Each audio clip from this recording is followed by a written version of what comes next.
August 1940, a French internment camp outside Aix-en-Provence. Lion Feuchtwanger, one of the most famous novelists writing in the German language, a man the Nazis have already stripped of his citizenship and put near the top of a wanted list, is walking out through the front gate in a woman's dress and a headscarf, arm in arm with an American woman he has never met before that morning. Nobody stops them. The guards see exactly what they are meant to see: a wife visiting her sick husband, then a wife leaving with a female friend, and it does not occur to a single one of them that the friend is 59 years old, world famous, and wanted by two governments at once. Feuchtwanger is delivered that same day to a house in Marseille, put to bed with dysentery, and hidden there for the next several days while a set of forged travel papers is prepared in his name.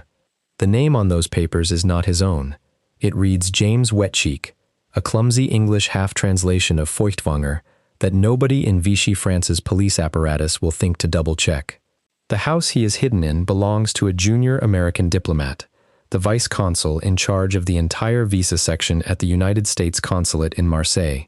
That diplomat is not merely aware that a wanted fugitive is convalescing under his own roof. He arranged it, from the disguise to the alias to the bed Feuchtwanger is sweating through his fever in.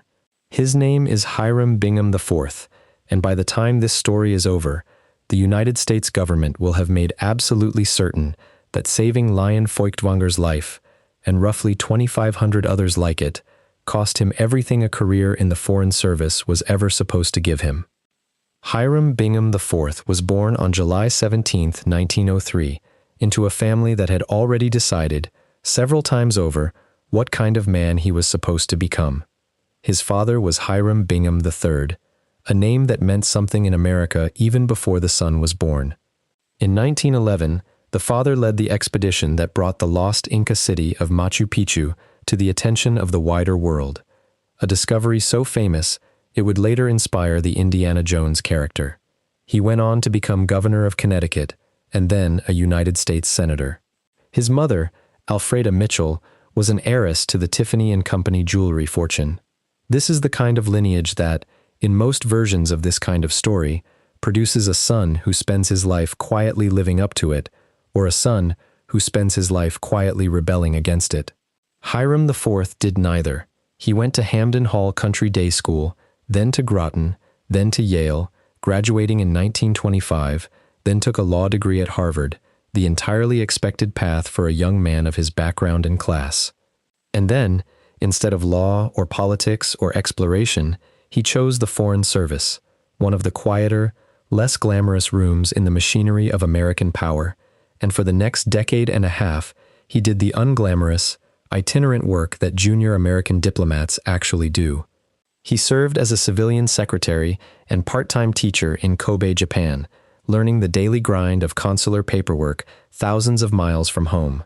He was posted to Beijing while China's communist revolution was still in its early, violent stages, watching a country come apart from a desk inside its capital. He worked in Warsaw, sharing an apartment there with a fellow young diplomat named Charles Yost, who would go on to become the United States ambassador to the United Nations decades later. In 1934, in London, serving as third secretary at the American Embassy, he met an Englishwoman named Rose Lawton Morrison and married her. By the time France fell to Nazi Germany in June of 1940, Hiram Bingham IV had been posted to the American consulate in Marseille for roughly 3 years, an experienced, mid-level career diplomat with a wife, a young family already growing, and nothing on his official record to suggest he was about to become one of the most quietly disobedient men in the entire wartime State Department. To understand what landed on his desk, it helps to understand exactly what Marseille became in the summer of 1940. On May 10th, Germany invaded France. Within 6 weeks, the French army had collapsed, the government had fled Paris, and on June 22nd, France signed an armistice that split the country in two, a German-occupied zone across the north and the entire Atlantic coast, and a nominally independent French state in the south, run out of the spa town of Vichy,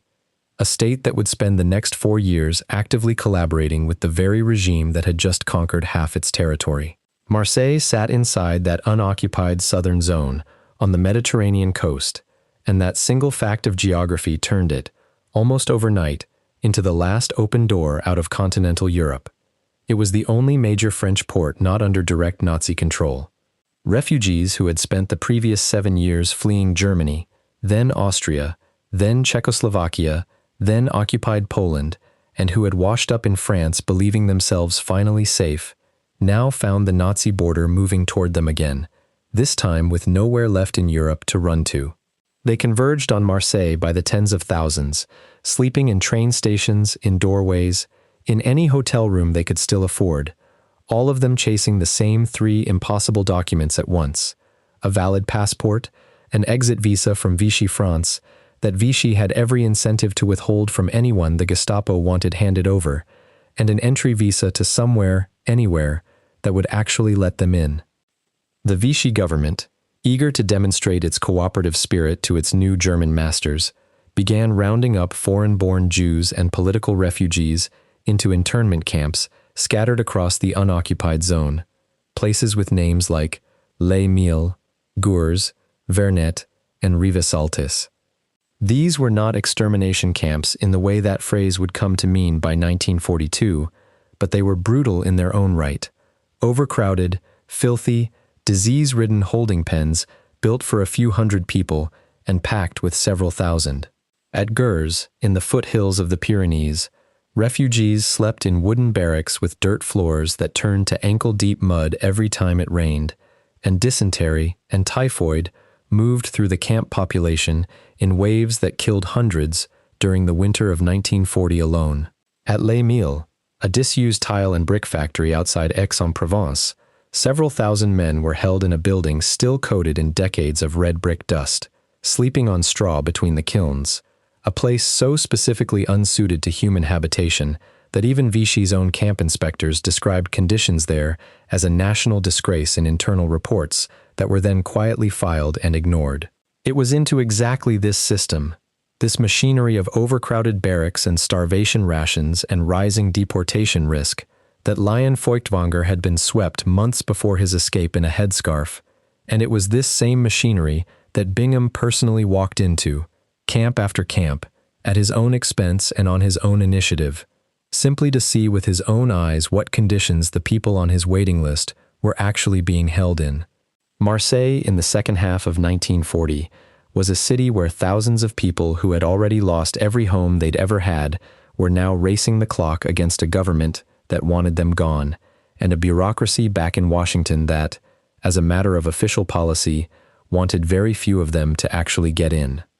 It is worth being blunt about what was actually at stake for the people who did not get one of Bingham's visas, because the danger these families were racing against was not hypothetical or exaggerated for dramatic effect. Roughly 76,000 Jews were eventually deported from France to Nazi death camps in the East over the course of the occupation, the great majority of them murdered on arrival, among them some 11,000 children. That deportation machine, feeding through a transit camp outside Paris called Drancy, would not reach its full horrifying capacity until 1942, a year and more after most of Bingham's visas had already been issued, which means the 2,500 people who escaped through his office got out during the narrow window when escape was still difficult, but not yet, for most people, impossible. Every visa he stamped in 1940 and early 1941 was, in a very direct sense, a bet against a clock that was still ticking, slowly enough to beat. By the time it sped up, the door he had spent 13 months holding open was already closed behind him. That last part matters enormously, and it is the part most tellings of this story leave vague. The United States was not simply a passive, overwhelmed bystander to the refugee crisis of 1940. American immigration policy toward Jews fleeing Nazism was, at the level where it actually got decided, quietly and deliberately restrictive, and the man most directly responsible for keeping it that way was Breckinridge Long, an Assistant Secretary of State who supervised the visa division. Long would later write, in a memo that survives in the State Department's own files, that consular officers abroad could effectively delay and therefore defeat the granting of visas simply by piling up requirements for additional documentation that most refugees, fleeing with nothing but the clothes on their backs, had no realistic way of producing. On June 26, 1940, 4 days after France's armistice with Germany, Long issued a directive requiring exactly this kind of lengthy investigative vetting before any visa could be approved. A bureaucratic wall built specifically to slow the flow of refugees into the United States, without ever having to admit, in public, that slowing it was the actual point. American consulates across unoccupied Europe understood this instruction the same way, as a green light to say no, to lose paperwork, to ask for one more document, then another, until the person asking simply ran out of time. This was the environment Hiram Bingham IV was working inside. His own government had, without ever saying so plainly, made his job as difficult as it could without technically closing the door. He decided to open it wider instead. Working from the consulate's visa office, Bingham began approving refugee visas at a pace that had nothing to do with Breckinridge Long's careful investigative timeline, and everything to do with how many people were standing in line outside his window that particular morning. A 1940 report from HISM, the Jewish Emigration Aid Organization operating on the ground in Marseille, recorded that the American consulate under Bingham was issuing between 30 and 40 visas a day, a pace of roughly 150 to 200 a week. The surviving paper trail backs this up in granular, almost forensic detail. Visa number 27, issued October 10, 1940, to a family named Liechtenstein. Visa number 5149, issued February 7, 1941, to 6 members of a family named Schachter. Run the arithmetic on those 2 numbers alone, and you get more than 5,000 individual visas issued in roughly 4 months. A pace that, sustained across the roughly 13 months Bingham controlled that office, points toward a total somewhere in the range of 7,500 to 10,000 visas and travel documents. Historians who have tried to count the actual human beings behind that paperwork, families where one visa covered several people, individuals who received an affidavit rather than a formal visa, arrive at a more conservative but still extraordinary figure: more than 2,500 refugees, the overwhelming majority of them Jewish, who escaped occupied Europe specifically because Hiram Bingham IV decided that a directive from Washington did not outweigh a family standing in front of him with nowhere else to go.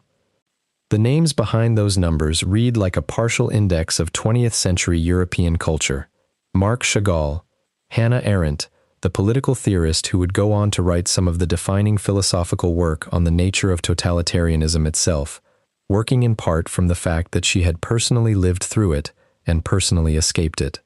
Franz Werfel, the novelist, Heinrich Mann, Golo Mann, and Nelly Mann, 3 members of one of Germany's most prominent literary families, brother, nephew, and sister-in-law to the Nobel laureate Thomas Mann. The surrealist painters André Breton, Marcel Duchamp, Max Ernst, and Jacques Lipchitz. An entire extended family named Zucker, 52 people in total, processed and moved out together, an operation that would have been logistically impossible without a consular official willing to sign off on that many names at once, without demanding 52 separate investigations first.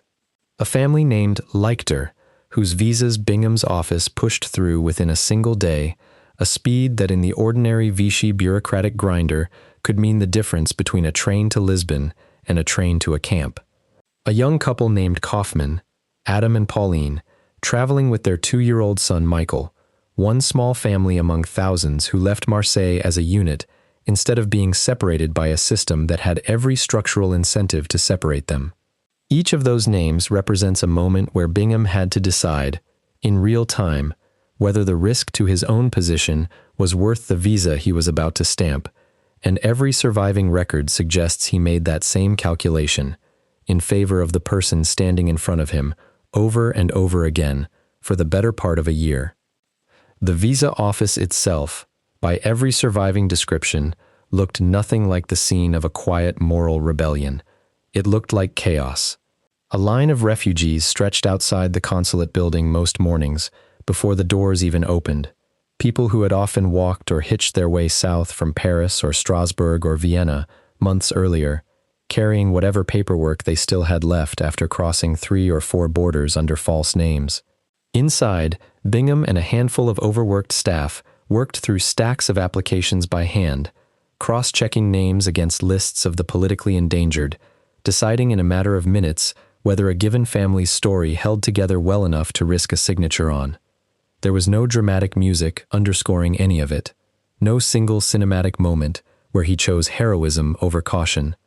It was hundreds of small, unglamorous decisions, repeated day after day for 13 months, each one small enough on its own that no single decision looks especially brave in isolation, and all of them together adding up to one of the largest unauthorized rescue operations run out of a single American consular office anywhere in the war.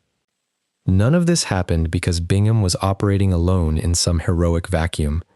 He was one node in a wider rescue effort built around a young American journalist named Varian Fry. On June 25, 1940, in the raw first days after France's collapse, a group of roughly 200 prominent Americans, journalists, museum curators, university presidents, met at a New York luncheon and formed an organization called the Emergency Rescue Committee, with a working list of about 200 artists, writers, and intellectuals in France they believed were in the most immediate danger. First Lady Eleanor Roosevelt met with the group and lent her support, helping secure emergency visitor visas for some of the names on that list, and writing a letter of introduction that Fry would carry with him into France. Fry himself, 32 years old, and with no formal diplomatic training whatsoever, arrived in Marseille on August 5, 1940, expecting to spend perhaps a few weeks helping a couple hundred people quietly leave the country. He would stay for 13 months, and by the time French authorities finally forced him out, his operation had helped somewhere in the neighborhood of 2,000 people escape, working out of a rented office and, eventually, out of a rambling villa on the edge of the city called Air Belle, where refugees, Fry's own staff, and a rotating cast of surrealist painters lived together while the network worked out how to get each person across the Pyrenees into Spain or onto a ship out of the harbor. On Sundays, refugees who had spent the week hiding from Vichy police would gather at Villa Air Belle for what the household came to call surrealist parties, drawing games and improvised art next to the same dining table where escape routes were being planned for Monday morning. It was a strange, suspended, half-normal life balanced directly on top of genuine daily peril, and Fry needed 2 things from the American consulate that only Bingham was willing to provide: official-looking paperwork that could survive a checkpoint, and a friend on the inside of the one government whose visas actually meant something on the far side of the Atlantic. A visa alone did not get anyone out of France. It was only the first document in a chain that then had to survive an actual physical journey, and that journey had its own geography, one that Fry's network and Bingham's paperwork were built to fit together. Refugees with the right documents could sometimes leave directly from Marseille's own harbor, on the small number of ships still making the crossing to Martinique or North Africa before onward passage to the Americas. Refugees without a clean enough paper trail for a ship manifest instead went overland, by train toward the Spanish border, then on foot, often at night, across mountain paths through the Pyrenees into Spain, then onward through Spain into neutral Portugal, to the port city of Lisbon, the last European city from which a refugee with American paperwork could reliably book passage across the Atlantic. It was a journey that could take anywhere from a few days to several harrowing weeks, through mountain terrain in winter, past Vichy police checkpoints and Spanish border guards who were not automatically sympathetic simply because the papers being presented to them looked official. A visa from Bingham's office was the ticket that made every later checkpoint on that route survivable. Without it, none of the rest of the journey was even worth attempting. Bingham gave him both, and then kept giving. He personally introduced Fry to a sympathetic Marseille police captain named Dubois, whose quiet cooperation kept the rescue network's activities from attracting the wrong kind of official attention for far longer than they otherwise would have survived. He hosted planning meetings at his own villa, a location French police were considerably less likely to raid than Fry's own increasingly watched office. When French authorities arrested Fry and several of his colleagues during a visit to Marseille by the Vichy head of state, Marshal Pétain, and held them out in the harbor on a prison ship called the Sinaia, it was Bingham who worked behind the scenes to secure their release, an intervention that required him to spend his own diplomatic credibility vouching for men his own government had just formally warned him about. Fry, writing about their partnership years later, did not mince words about what the two of them had actually been doing together. To Harry Bingham, he wrote, "My partner in the crime of saving human lives." An American relief worker named Martha Sharp, who watched Bingham's operation up close, wrote to him directly that she was proud that her own government was represented in its foreign service by a man of his quality. A colleague of Fry's, a doctor named Frank Bone, described Bingham to another refugee, in blunter terms still, that he was the Vice Consul in charge of visas, that he had a heart of gold, and that he did everything he possibly could to help. Miriam Davenport, another member of Fry's small staff, would later single Bingham out as one of only two truly indispensable backers the entire operation had, the other being Eleanor Roosevelt herself, back in Washington, a diplomat's wife's judgment placing an obscure vice consul in the same sentence as the First Lady of the United States. It is worth knowing what actually became of the people Bingham's signature got out, because the stakes behind that paperwork were not abstract. Marc Chagall reached the United States in 1941 and would go on to spend nearly 4 more decades painting, becoming one of the most celebrated artists of the 20th century before his death in 1985.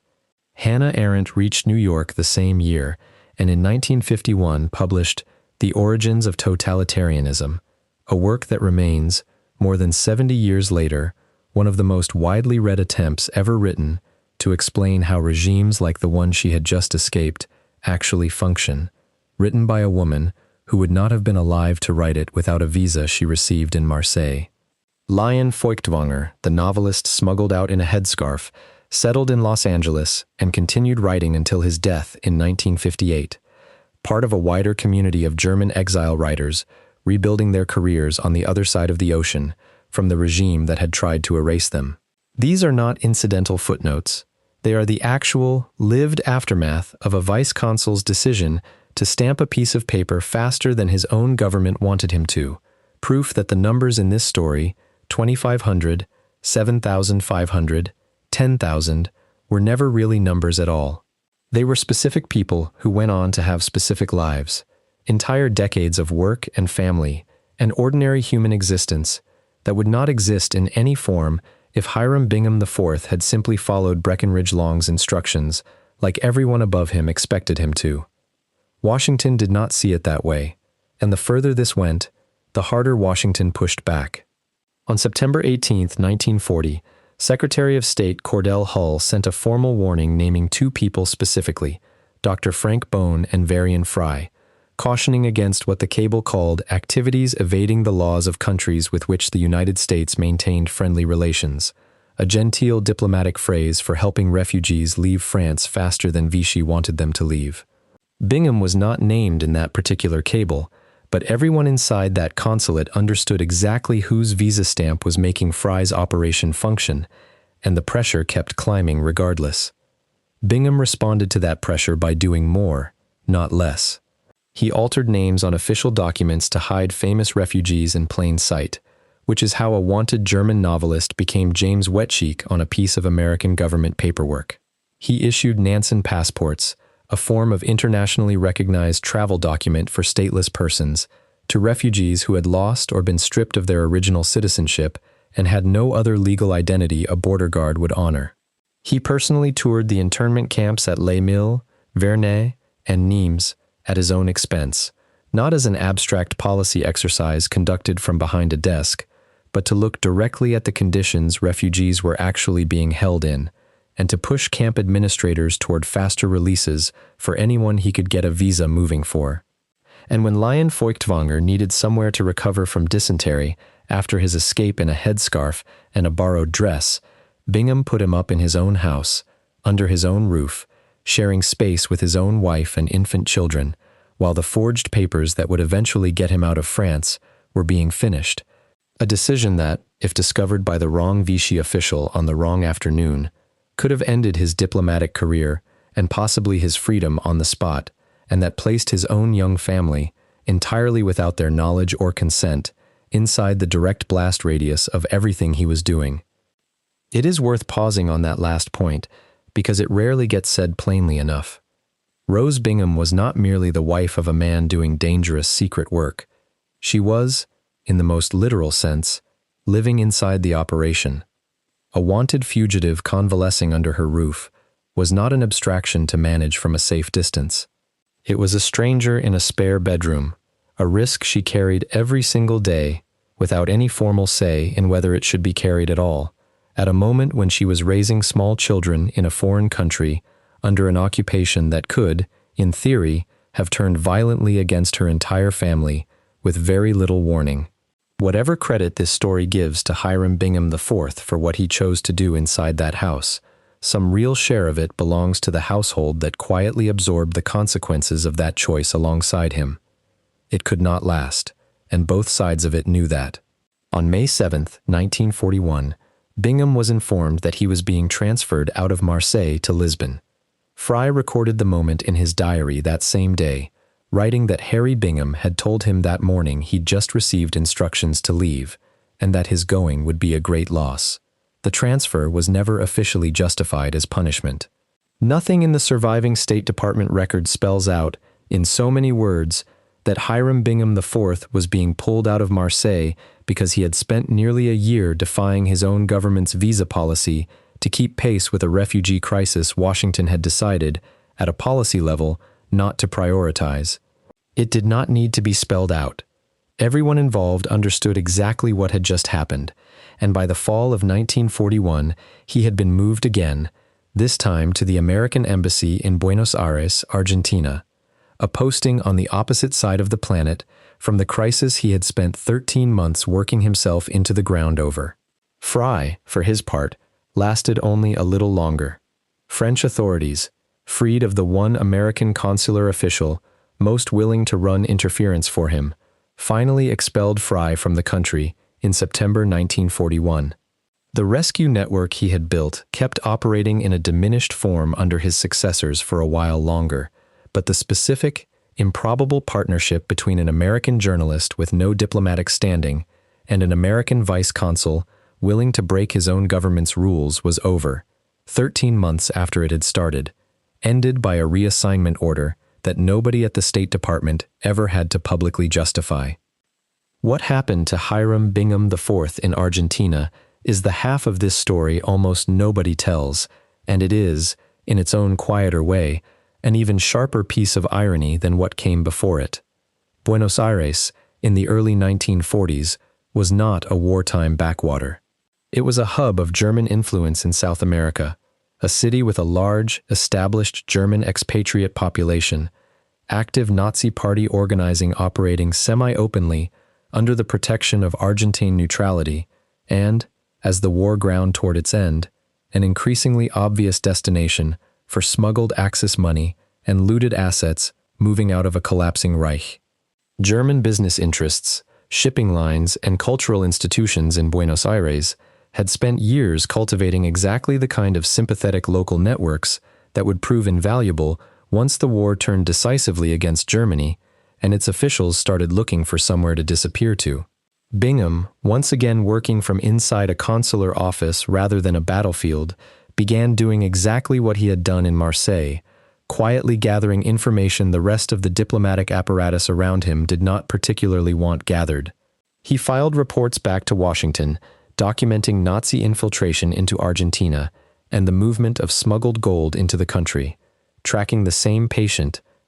laying of groundwork that most of official Washington, distracted by the actual shooting war still underway in Europe and the Pacific, had neither the time nor the institutional appetite to take seriously in 1943 and 1944.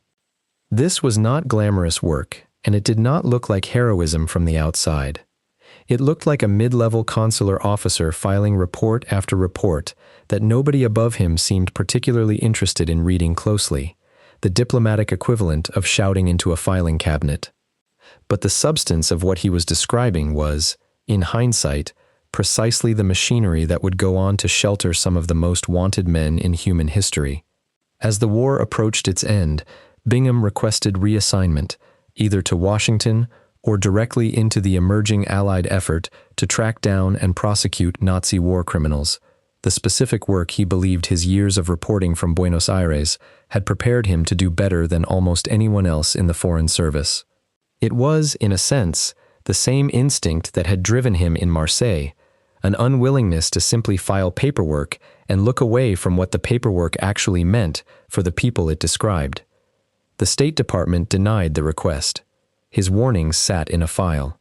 His career, already quietly capped by the transfer out of Marseille, went nowhere, and at some point in the mid-1940s, the exact date lost in records that even his own family's archive today describes as unclear, he resigned from the Foreign Service entirely, in protest, having spent 5 years first defying his government to save lives, and then being ignored by that same government when he tried to warn it about the people responsible for the deaths of the ones he hadn't been able to save. Life in Buenos Aires had its own strange, muted texture, a family growing quietly on the surface of a posting that was, underneath, an intelligence assignment nobody above him particularly wanted him running.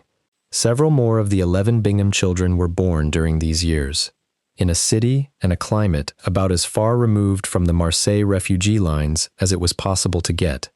a household that from the outside looked like an ordinary diplomatic family settling into an ordinary South American posting.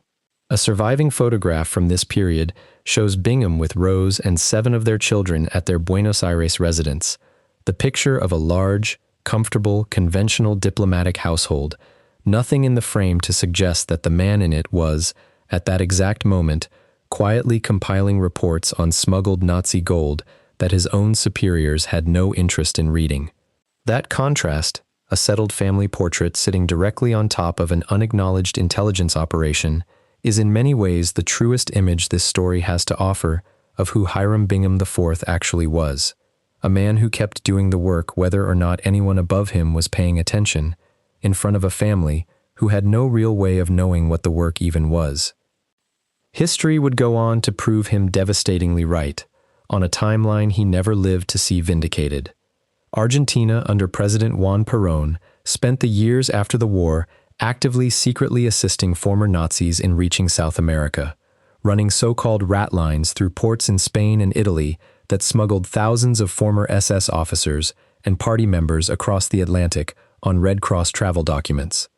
As many as 5,000 Nazis are believed to have settled in Argentina in the years that followed, an entire second life built for men who, by any ordinary accounting, should have been standing trial. Josef Mengele, the camp doctor at Auschwitz responsible for monstrous medical experiments on prisoners, arrived in the country in 1949 under a false identity and lived openly for years before eventually fleeing further, to Paraguay and then Brazil, never once brought to justice.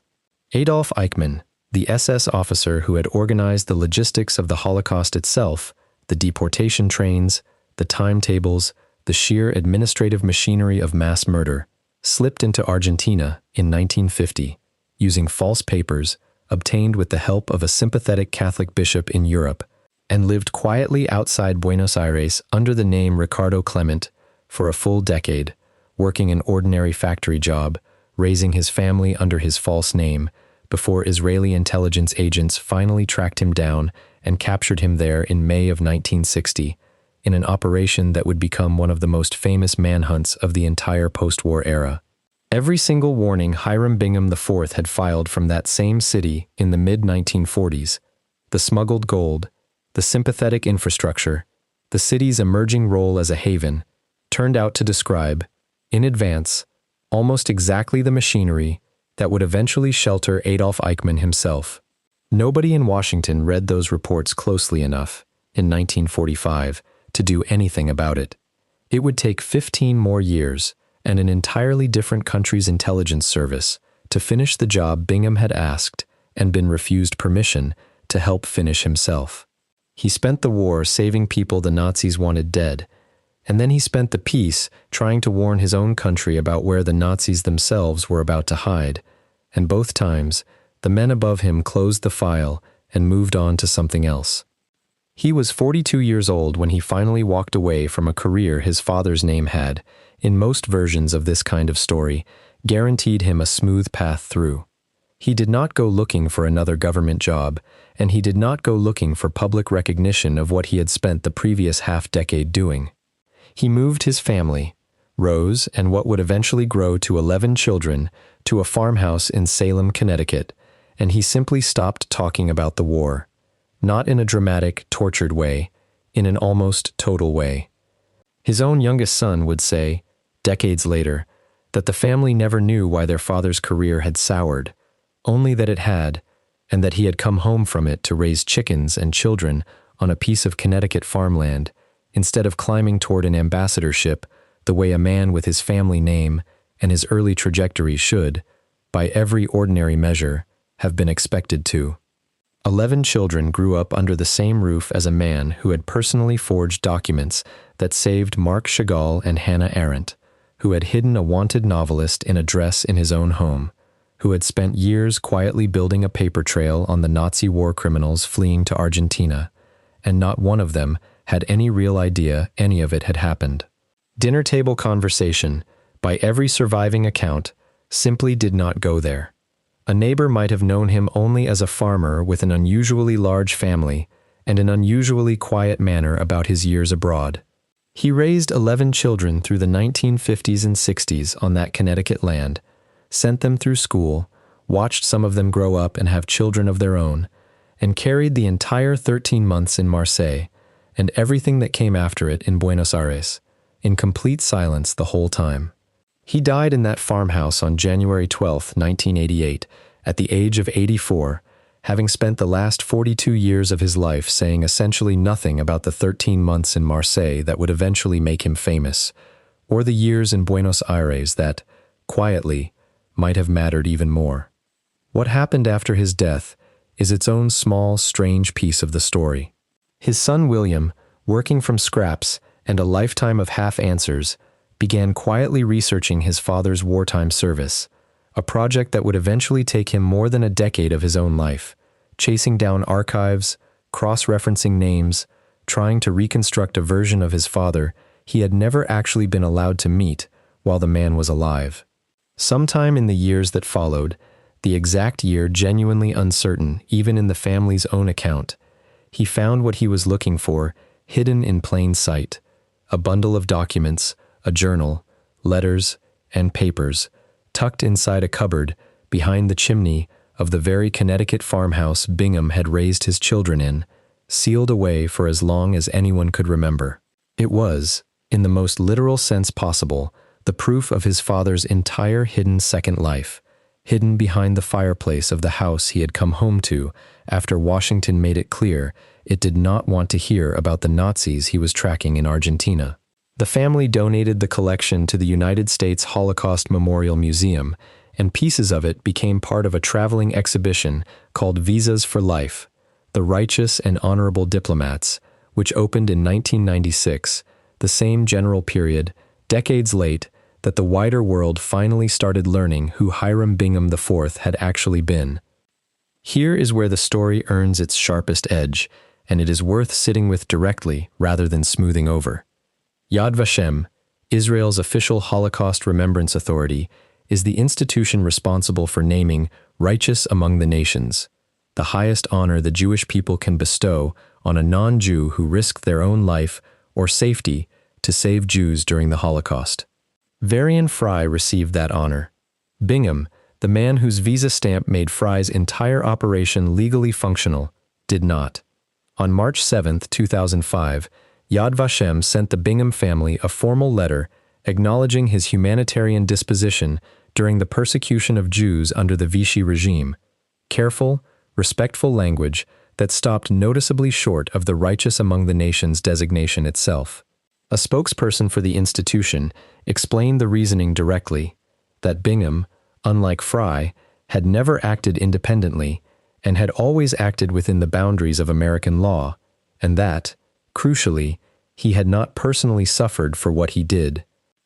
He was able to simply go home to Connecticut, whereas Fry was eventually expelled from France for his efforts. It is an argument with a certain bureaucratic internal logic to it, and it is also, when you actually look at what the paper trail shows, difficult to square with the facts of the case. A man who altered a wanted novelist's name on official government documents, who issued visas at 4 times the pace his own superiors had ordered, who was formally transferred out of his post at the direct cost of his own career trajectory, who then spent years afterward being ignored and eventually resigned in protest, is being described, by the institution best positioned in the world to know better, as someone who never acted independently and stayed safely within the rules the whole time. Whatever the precise reasoning behind that distinction, the practical result is plain enough to state without embellishment. The man who risked getting caught disobeying his own government to save 2,500 lives has never, to this day, received the one honor specifically designed to recognize exactly that. The recognition that did eventually come came in the smaller, quieter register that seems to define this entire story, arriving decades after it could have meant anything to the man himself. On June 27, 2002, Secretary of State Colin Powell posthumously presented Bingham's family with the American Foreign Service Association's Constructive Dissent Award, a formal, if very belated, acknowledgement from the very institution that had spent 1940 and 1941 trying to slow him down. In May 2006, the United States Postal Service issued a commemorative stamp honoring him as a distinguished American diplomat, his face on a piece of government mail almost 65 years after that same government had quietly ended his career for doing exactly what the stamp now celebrated. Later that year, the Anti-Defamation League presented the family with its Courage to Care Award, and the Episcopal Church included him among a small group of modern figures honored as American saints. In 2011, the Simon Wiesenthal Center awarded him its Medal of Valor. Connecticut's own state government has since added his name and story to its official historical register, a small home state acknowledgement of a man whose most consequential years were spent thousands of miles from the farm he eventually retreated to. None of it reached him. He had been in the ground for close to 2 decades by the time any of these honors began arriving, and every single one of them exists specifically because his son spent years pulling a hidden life out from behind a fireplace after the man who lived it was no longer there to explain any of it himself. It is worth asking, before this ends, how many other versions of Hiram Bingham IV, the wartime Foreign Service actually had, quietly scattered across other consulates in other cities, men and women who bent the same rules in smaller, less documented ways, and simply never had a son spend a decade prying the evidence out from behind a fireplace. Bingham's story survives in this much detail almost by accident, because Fry kept a diary, because Hiram kept records, because a family member happened to go looking decades later and happened to find something. Most quiet defiance leaves no such trail. It leaves an old visa stamp in a family's own papers, a grandparent who made it out of France in 1941 for reasons nobody ever fully explained, a name in a ship's passenger manifest next to a signature nobody thought to ask about while the person who signed it was still alive to answer. For every Hiram Bingham IV whose story eventually surfaced, there were almost certainly other consular officials, clerks, and low-level bureaucrats across occupied Europe who made the same quiet choice and simply took the reasons for it to their graves, unrecorded, unrecognized, and, in the strictest sense, unknown to history at all. There is something worth sitting with in the sheer imbalance between the two Hiram Binghams. The father spent a matter of weeks in Peru in 1911 and is remembered, more than a century later, by millions of people who have never read a single page about him, simply because his name is permanently attached to one of the most photographed archaeological sites on Earth, a name school children learn, alongside pyramids and pharaohs. The son spent 13 months in Marseille and several more years in Buenos Aires, doing something arguably more difficult and unambiguously more consequential to the actual human beings involved, and for nearly half a century afterward, almost nobody outside his own dwindling circle of wartime colleagues knew his name at all. Fame, it turns out, has very little to do with the actual weight of what a person did.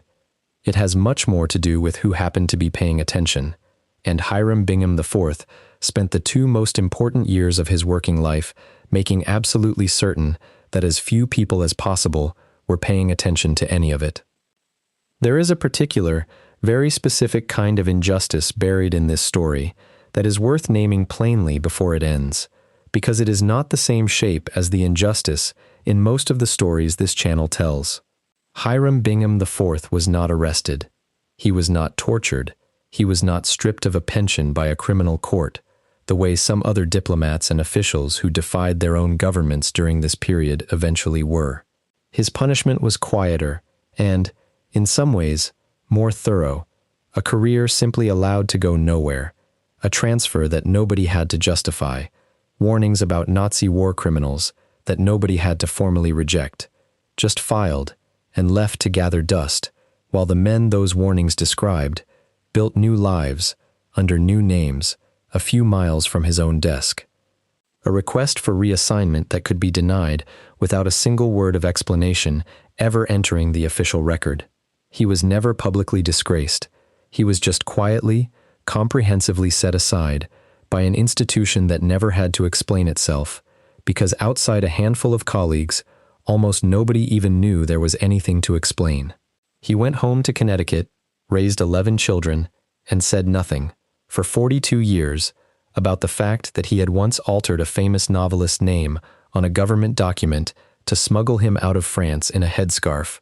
or that he had spent years afterward trying to warn his own country about the war criminals it was letting slip past it in Buenos Aires, warnings that history would eventually prove exactly right, only to be ignored both times.